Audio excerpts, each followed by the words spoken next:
Me and my friend Liam are trying to platinum every Borderlands game before Borderlands 4 comes out, but if we fail to do so, then we have to get a Borderlands related tattoo somewhere on our pockets. So unless you guys somehow decouple my sub count and get me to 100,000 subs, then I'll just get the tattoo right away. So be sure to drop a like and subscribe.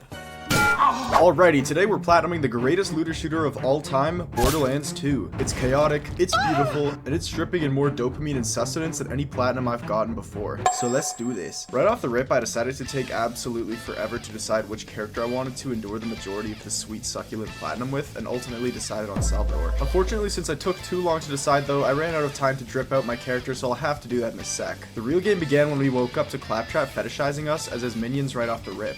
Damn Clappy, at least take me out for dinner first. Despite Claptrap's quirks, he's the only chance of survival we had, so it was imperative that we follow his directions closely. Not even 5 minutes in though, Claptrap got his eye fisted right out of him by a mini-boss we could soon fight called Knuckle Dragger, which net us a trophy upon the quest's completion. Before continuing the story though, I just had to go to a DLC map called Destruct Peak where I can drip out Salvador like a paint-huffing retard and also get myself a couple free early game levels. With that, our first actual objective was to kill Knuckle Dragger and retrieve Claptrap's eye in the process. We of course took Knuckle Dragger down quite easily and grabbed Claptrap's eye, in which we had to find someone to shove back into him. So we traveled to Southern Shelf and met Sir Hammer Me Daddy Cock, who fixed Claptrap right up. With Claptrap fixed, it was now time to make our way to Boom Boom, but on our way Liam got down faster than that one friend would crack a torta, which allowed me to get the res and the trophy pop attached. With that, we encountered Boom Boom, who are basically just these mini-boss twins that we obviously have to kill if you couldn't put those pieces together, and during this boss fight I actually ended up hitting level 5 upon killing the shorter Boom, which gave me a delicious trophy pop. A couple minutes later I chucked this TDR pistol at a rack, which gave me another trophy upon killing it. Unlike Borderlands 1, TDR weapons get thrown like a grenade when you reload them, in case you're wondering. After fighting our way through a metric assload of enemies, we ended up fighting another mini-boss called Captain Flint, who admittedly took way longer than it should have for someone who's played this game like a billion times. But we did ultimately kill him and got a story trophy upon turning in that quest. Something like 10 minutes later, we eventually made it to the hub world of this game called Sanctuary. The events prior to this were kind of irrelevant, which is why I decided not to speak of them any further, so here's that trophy pop. Subsequently to that trophy pop, Liam and I had a little dispute over everybody's favorite bartender, Moxie. Get the f out of my view. Fucking bitch. Oh. No. She's fine! No.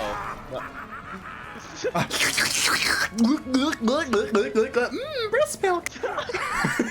Yes, my mom's very proud of me. Anyways, with every chore in Sanctuary said and done, we got yet another story trophy called New in Town. They really shower you with trophies early on in the Borderlands games, which is honestly just another reason to love them. After grabbing an echo recorder from this vault, we got a message from the Firehawk demanding we come to Frostburn Canyon. So me and Liam, being the respectful little boys we are, obeyed and traveled to Frostburn immediately, where we found this absolutely busted ass SMG called the Let's Go. I then taught Liam how to duplicate items so we could have a Let's Go in each hand, and with that, the real game began. We were shredding through absolutely every enemy in sight using these guns, making the rest of Frostburn Canyon an actual cakewalk. As we got towards the end of this mission, I popped the level 10 trophy the coolest way in recorded history. I hit level 10 as these guys got blown to bits by the Firehawk. That was cool, but what wasn't cool was the fact that the Firehawk was just a fucking purple drank addict named Lilith needing her fix. I mean, not even a minute into meeting this chick, she asked us to get her some Iridium, which is basically the equivalent of blow for the sirens here in the Borderlands universe. In any case, we had to fight through numerous waves of enemies before eventually finishing the quest and getting a trophy. Our next objective was to rescue my sweet, succulent, hex code 8B5C42 muscular hunk of testosterone Roland, my favorite chocolate tsunami. But he was in Bloodshot Stronghold, and there's no way we weren't getting in there without a bandit vehicle disguise. So we traveled to the dust where we met this heroically proportioned baddie named Ellie, who didn't hesitate to build us a new bandit whip.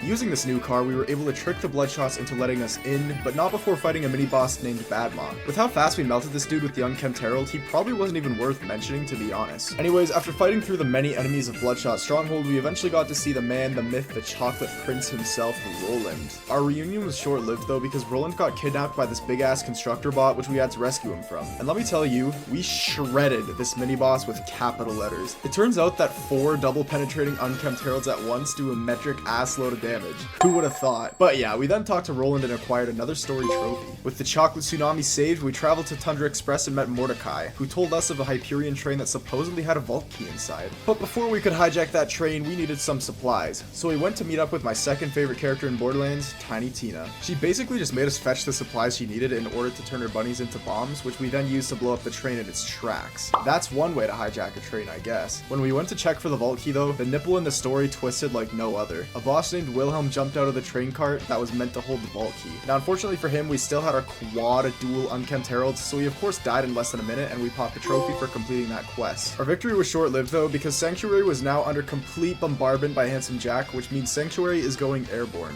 So we gave Lilith her magic drugs and she proceeded to teleport us and Sanctuary away. Oh, and we also got a story trophy pop as always. Now because Lilith is retarded, she actually took Sanctuary off the fast travel network, meaning we couldn't go to Sanctuary until we complete the subsequent quest. So that's exactly what we're gonna do. On our way though, we killed a constructor before it could build any more bots for a trophy. Not even 5 minutes later, we got another trophy for doing some kind of outdated Easter egg, but how could I possibly complain about a freebie of a trophy? Back to the story, our new objective was to fight off waves upon waves of Hyperion robots in order to defend a lunar supply beacon that would put Sanctuary back on the radar. This wasn't too difficult because of our unkempt herald as per usual, so we eventually got to travel back to Sanctuary and get a trophy pop upon that quest completion. Alright, it was now time for my least favorite part of Borderlands 2's main story, and that's the wildlife exploitation preserve. The only notable thing that happens in this part of the game is the Bloodwing boss fight where we had to kill a big ass mutated version of Mordecai's bird. This was probably the first boss that actually took a notable amount of time, mainly because it was pretty hard to hit Bloodwing with the unkempt herald's projectiles, and the unkempt herald was also just starting to fall off in general. After all that, I needed to blow off some steam, and by blow off some steam I actually mean donating $10,000 on Moxie's admirable titties rather than putting it towards any charitable cause. Anyways, it was now time to meet up with an old colleague of Roland's called the Slab King because he supposedly owed Roland a favor for some crazy head he got in high school. On our way there, Liam and I encountered the most iconic side quest in all of Borderlands, being Face McShooty, and I'm pretty sure you can figure out what happens next. Shortly after that fun little free trophy, we made it to the Slab King's lair, where we had to survive a whole ass gang initiation just to talk to him.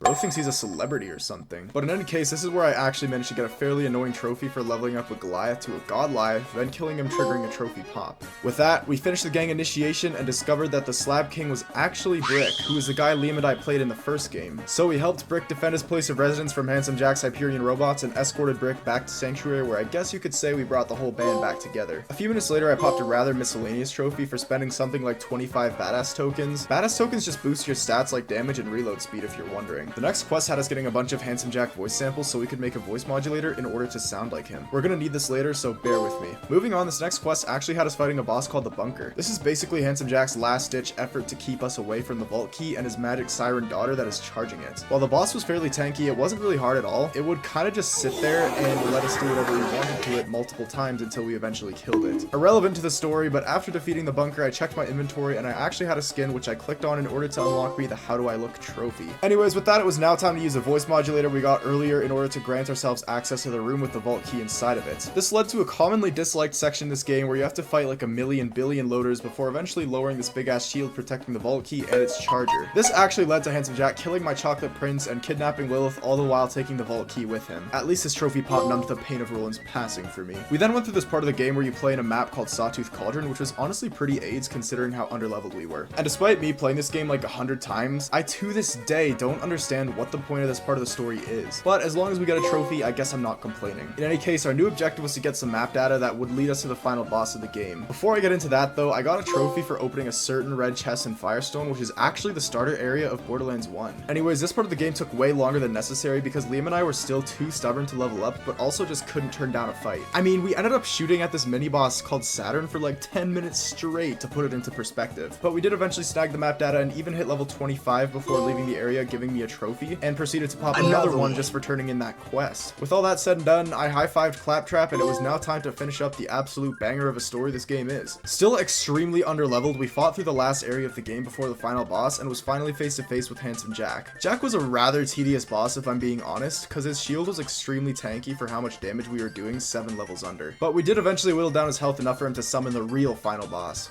Warrior. For 20 minutes straight, we shot at the Warrior, doing our best to hit mainly his crit spots, and despite me dying a few times, we did eventually successfully kill him, and the fate of Handsome Jack was now in our hands. Here I was, trying to set up for a comedic ass way to kill Jack, but Liam, being a little too eager, just straight up put a bullet in his gullet faster than you can say Handsome Jack Futanari porn. Alright, so it was now time for what I'd call stage 2 of the Platinum, which is kind of just doing all the side quests while accidentally getting some other trophies on the way. An example of this would be the Better Than Money trophy, just for buying a bunch of upgrades from the black market within this game. We then popped a trophy for doing a total of 20 side quests, and the fact that we're just getting this now would probably explain why we were so damn underleveled throughout the entire story. And then after a few hours, I got the Urban Explorer trophy completely by accident, just doing random side quests if I'm being honest. Still still doing side quests, we eventually ended up doing one of the few arena quest lines in this game where you literally just fight numerous waves of enemies, but in any case, you do in fact get a trophy called Went 5 Rounds for, well, going 5 rounds. Then a few hours after that, we officially did all side quests we really could that didn't require level 50, meaning level 50 was our new goal. So Liam and I kind of just did our own things in separate saves to level up, and one of the best methods I found was to get to the point in the story where you can fight Wilhelm in true Vault Hunter mode, which is basically just the new game plus of Borderlands, and farm him. During my Wilhelm farming section, I actually managed to come across enough legendaries and purples to fill out my inventory with high rarity items, giving me a trophy. At some point, Liam and I got back together though, as Wilhelm's XP was starting to fall off, and we decided to farm Bunker instead. With enough time, this eventually got us all the way to level 50, earning us the Caps trophy, meaning it was finally time to do the last side quest we needed to do, which was killing Terramorphous. Terra was honestly the only genuinely hard part of this platinum experience in my opinion, as he kept yeeting Liam off the map and we were overall just very underpowered against him. But it's fine because we did eventually kill him, earning us a trophy for doing just that, and earned another trophy shortly after just for completing every side quest. I then spent the next few hours working towards arguably the hardest and longest trophy in the game, comparable to Roland's Conch. The trophy I'm talking about is Challenge Accepted, which all in all just required a ton of luck and an unnecessary amount of effort just to even unlock the challenges you need to complete. But in any case, I did eventually do it because I'm the GOAT, and there's the trophy pop. Speaking of GOATs, I proceeded to farm for an NPC based off a real-life Borderlands fan that passed away far too young named Michael Mamerle. This is an NPC that has a very low spawn rate only in Sanctuary, but I did eventually manage to interact with him for a trophy. At this point, we're only about 5 hours from platinuming the game, meaning it was now finally time for the miscellaneous / cleanup related trophies. We first farmed for a Bullymong named Donkey Mong, which I'm sure is a reference you can ultimately piece together, and upon killing him, Liam and I both acquired a juicy trophy pop. The next trophy we needed to get was for killing a Chubby, which honestly needs an insane amount of luck to pull off. Thankfully, I was one of the lucky ones finding a Chubby in only like 15 minutes of farming, giving me the trophy of course, but Liam wasn't so lucky, which means neither was I, as I'm responsible for his newbie ass. We both searched for literal hours across each other's saves before I eventually managed to find one in the Halloween DLC. So I invited Liam into my save and allowed him to get the kill so he could get the trophy for himself. God, I'm so generous. Next 4 trophies were all just travel related, so I'm not going to discuss them. All you need to know is these are all related to filling out the various maps throughout the game. And finally, we're on the last few trophies we need to acquire this platinum. These all involve using each Vault Hunter's action skills in some way or another, and I decided to start with Salvador, of course, since I've already been playing him. All I had to do here was to make Salvador's action skill last for what I believe to be 90 seconds. So here's the build I use if you want to copy me, and here's the trophy pop.